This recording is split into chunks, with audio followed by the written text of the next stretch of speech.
Namanya Margono. Ia telah melakoni profesi pengantar pos selama 28 tahun. Baginya, masa-masa keemasan sebagai Pak Pos telah berlalu. Kini orang tak lagi saling berkirim surat. Dulu itu memang khususnya surat-surat pribadi ya, itu lebih dominan.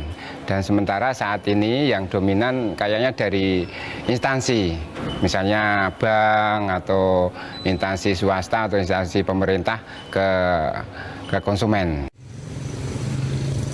Ketika kita datang itu benar-benar ditunggu gitu, sehingga kalau kita datang misalnya kata dulu pakai sepeda, kering-kering, udah lari, sehingga kadang-kadang tanpa dia sadari, hanya kadang ya pakai seadanya lah, langsung buru aja Pak Pos gitu.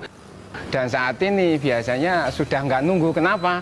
Karena kembali lagi bahwa sekarang itu dari instansi ke konsumen. Nah, biasanya kebanyakan itu tagihan, sehingga kadang-kadang surat payung ini Pak dadak diterke, itu ada yang kayak gitu. Hal yang sama dirasakan Agus Wiatmojo. Dari 20 surat yang diantarnya, 18 diantaranya adalah surat tagihan. Akibatnya sudah bisa ditebak. Ia kerap menerima sikap kurang bersahabat dari tuan rumah. Saya itu sampai dikejar anjir sampai muter-muter sepeda motor, Mas. Itu yang punya ada tapi cuma diem, Mas. Saya baru ngantar surat, Pak itu anjingnya nggak galak kok Pak, nggak galak tapi ngejar tuh. Saya juga takut, Mas, cuma muter gini aja sampai 3 kali baru orangnya manggil anjingnya suruh masuk. Kita ngantar surat itu masyarakat itu menghargai, terima kasih Pak Pos. Makasih, walaupun ucapan terima kasih aja kita seneng rasanya, kita puas karena apa? Kita berhasil menyampaikan amanat itu pada orang tersebut. Pernah saya mendapat itu, makasih Pak Pos, ini buat beli rokok, buat beli es, itu kadang sering kayak gitu. Itu untuk surat-surat pribadi, tapi kalau surat-surat tagihan nggak ada, Mas.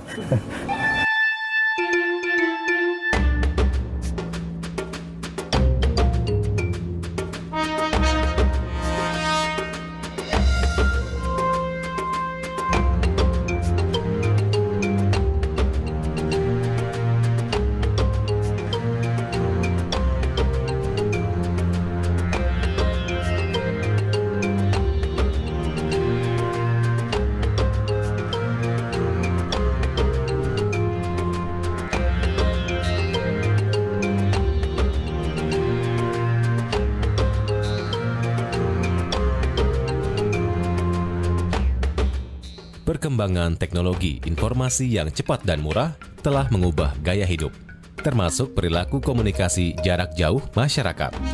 Hari ini orang lebih banyak berkomunikasi melalui jaringan telepon dan internet. Tahun 1997, PT Pos Indonesia melayani 725 juta pucuk surat dan paket. Dari jumlah itu, 550 juta diantaranya adalah surat dan paket pribadi. Tapi tahun 2010, jumlahnya anjlok hingga 213 juta pucuk. Hanya 43 juta pucuk yang merupakan surat dan paket pribadi. Sisanya, surat menyurat dan paket untuk kepentingan korporasi.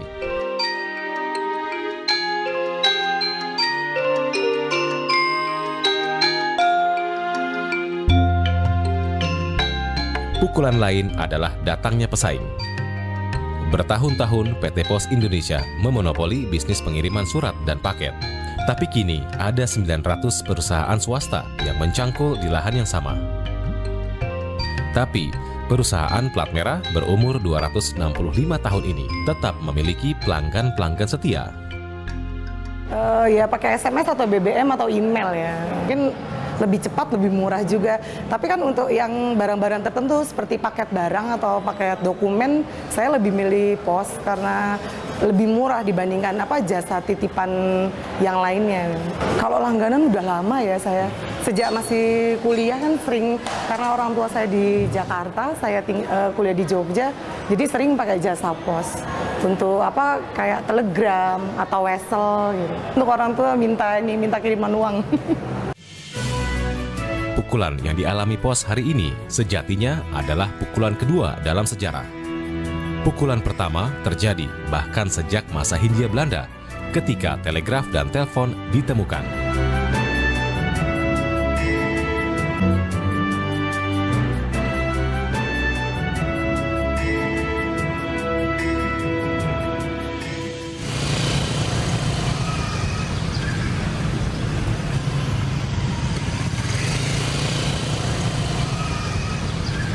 Ini Museum Pos Indonesia yang terletak di sayap timur Gedung Sate Bandung.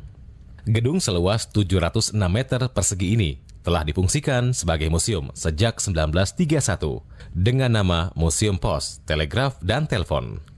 Museum ini memiliki koleksi 131.000 keping perangko dan peralatan layanan pos sejak masa Hindia Belanda. The Golden Letter adalah surat emas raja, jadi surat pengiriman dulu antar kerajaan, karena pakai tinta emas dulu. Kegiatan pos atau surat menyurat sudah dilakukan sejak masa kerajaan-kerajaan Nusantara, meski terbatas di kalangan elit dan diantar langsung oleh para utusan.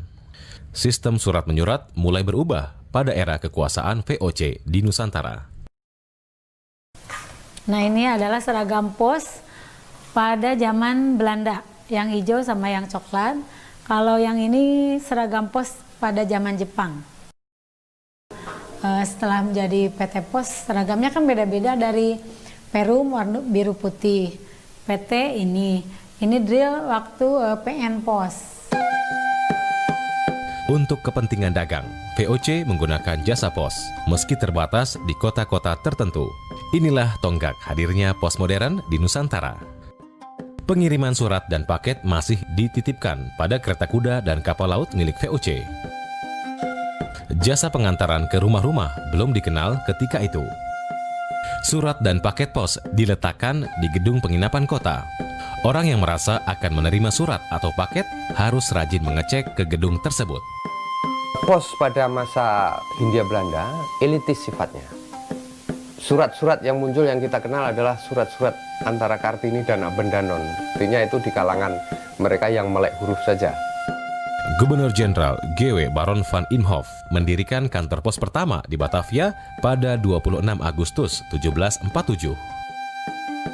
4 tahun kemudian didirikan kantor pos Semarang, disusul kota-kota lain. Sejak itulah pos memiliki fungsi pelayanan publik.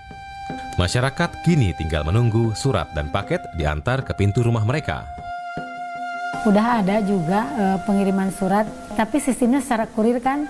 Ada pakai kuda ya, yang pakai kuda ada. Menjelang masuknya kekuasaan Inggris di Hindia Belanda, Gubernur Jenderal Daendels membangun Grote Postweg atau Jalan Raya Pos sebagai upaya mempertahankan Pulau Jawa dari ancaman Inggris. Jalan Raya Pos ini terbentang dari Anyer di Banten sampai ke Panarukan di Jawa Timur sepanjang 1000 km. Menurut Sudarmono, sejarawan dari Universitas Negeri 11 Maret Solo, banyak orang salah kaprah mengenai jalan raya pos ini. Jalan raya pos itu biasa umumnya dipakai namanya pos tundan. Jadi pos, perjalanan pos, tapi bukan kantor pos. Pos militer itu menunda dulu. Penundaan itu untuk beristirahat, baru dilanjutkan pos tundan berikutnya. Pembangunan Jalan Anyer Panarukan berdampak pada kegiatan pos. Waktu tempuh dari Jawa Barat ke Jawa Timur yang sebelumnya 40 hari, kini dapat diperpendek menjadi 6 hari.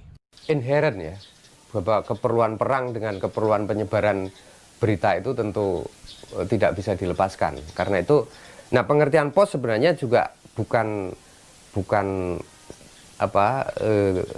sempit surat-surat itu.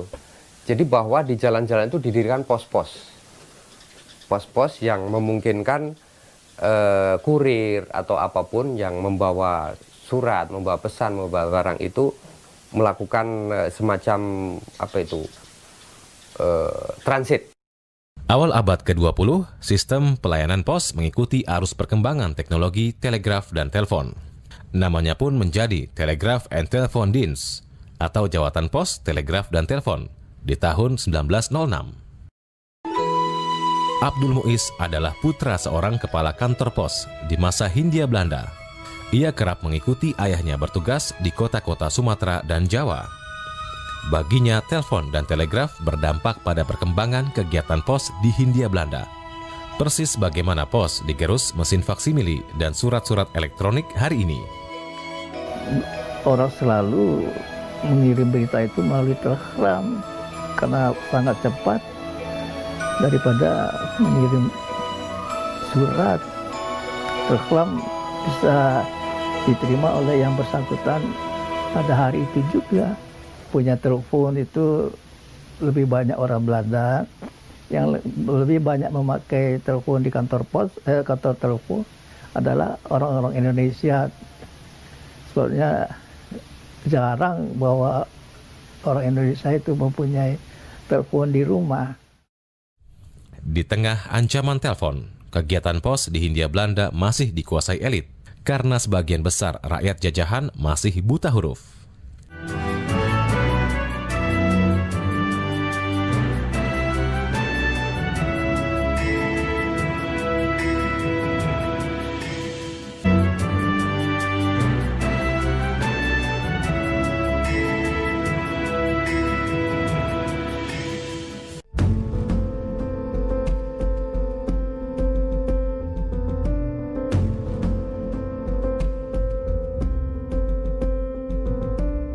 Pada masa pendudukan Jepang, jawatan pos, telepon, dan telegraf diambil alih untuk keperluan strategis perang.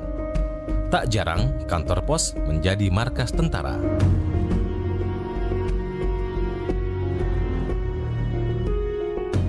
Kantor pos perangkasnya sudah dibongkar, sedangkan pada waktu itu belum ketahuan apakah yang membongkar itu tentara Belanda yang sedang mengundurkan diri atau tentara Jepang yang datang menyerang.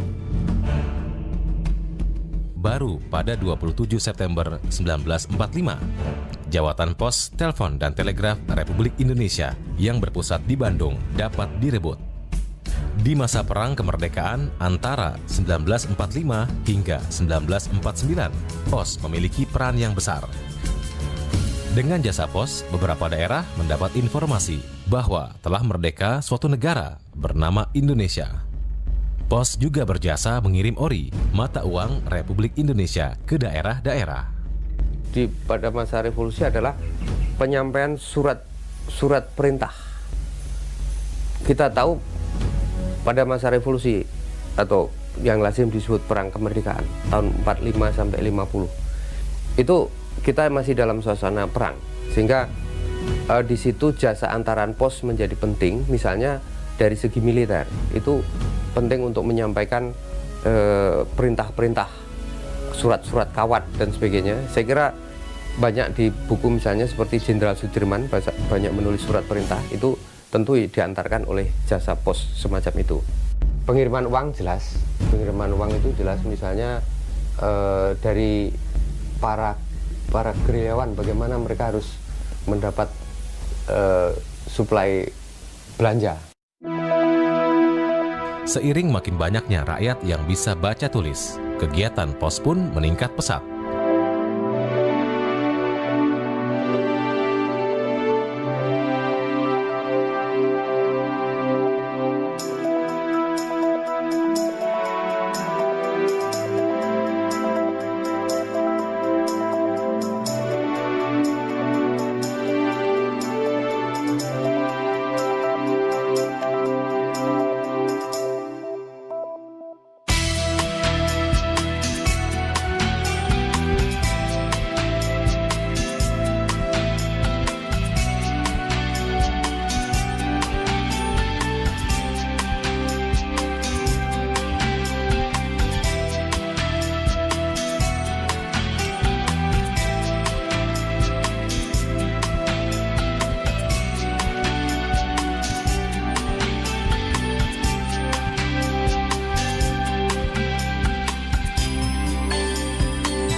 Dengan sejarahnya yang panjang, Pos Indonesia memiliki infrastruktur jaringan terbesar di Nusantara.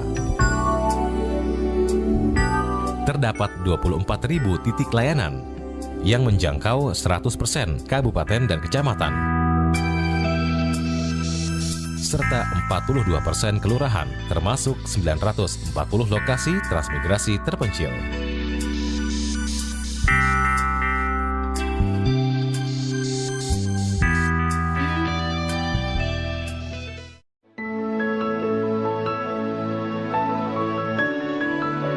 Kami hadir di pelosok desa, kami hadir di lereng-lereng gunung, kami hadir di tempat-tempat terpencil untuk melayani masyarakat yang tidak dijangkau oleh siapapun kecuali oleh PT Pos Indonesia.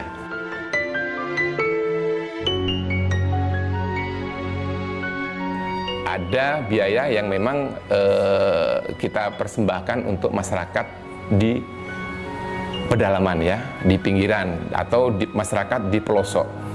Kita tetap memberikan suatu biaya yang sangat terjangkau oleh masyarakat ya. Agar bertahan menghadapi perubahan zaman, Pos Indonesia kini memiliki 3.700 kantor pos online di seluruh Indonesia. Kemudian masyarakat jangan ragu lagi kepada PT Pos Indonesia bahwa saat ini PT Pos Indonesia tidak seperti yang dibayangkan ya. Sudah banyak perubahan-perubahan di situ, sudah banyak inovasi yang kita bikin. Semua itu untuk kepentingan pada masyarakat. Bayangan kantor pos sebagai tempat para warga senior mengambil pensiunan memang tak mudah hilang, terutama bagi generasi yang tak pernah mengenal perangko.